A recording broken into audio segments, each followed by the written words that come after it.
Is this movie better than the original? Well, I went to the cinema last night at the Screen Unseen at the Odeon, and let me tell you about it. Personally, I do believe that this movie is better than the original. I love the original, and in fact, I watched the original again last night as I got home, the Arnold Schwarzenegger original, and they do differ. So for those that actually think, oh, well, is it actually going to be a good remake?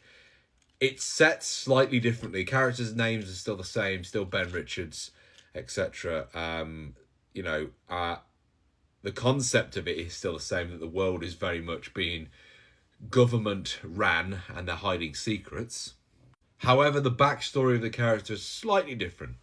In the new movie, we'll sort of talk about the new remake, we have Ben Richards, who has a family. So he has a daughter and wife, and his daughter is very ill, and they're unable to pay for her sort of cure to the illness. So he tries to get loads of different jobs, and no one was offering him the job. So I liked the backstory. It kind of gave you the reason as to why he went into the Running Man.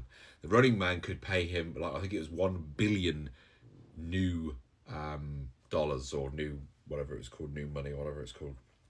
So yes, so his reason for going into Running Man was a good one. Now, the original Running Man was set in these 4 kind of quadrant areas, basically an area where they were going to get chased as the Running Man, and they were videoed the entire time.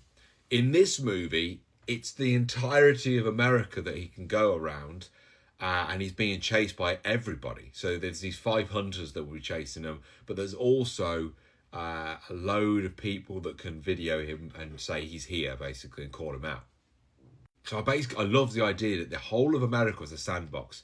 Now, clearly, the government were obviously covering up things using AI to change the things he was saying, because he had to report back at the end of each day, which I think was pretty cool. All in all, though, Glen Powell played a fantastic lead role in this. Wow, was he really good. So I really enjoyed seeing a different version of the Running Man. Arnold Schwarzenegger was about brute force kind of Running Man, whereas Glen Powell's Running Man was more about a bit more intelligence. He had aggression, but obviously he wasn't as wasn't as big, as brawly as Arnie was. So his were more gunfights rather than the fights that Arnie was doing. Highly recommend watching this at the cinema. You'll get the best experience by watching it there, so please do. For me, this movie's a 4 out of 5. Guys, what did you think about this? Let me know in the comments. I loved it.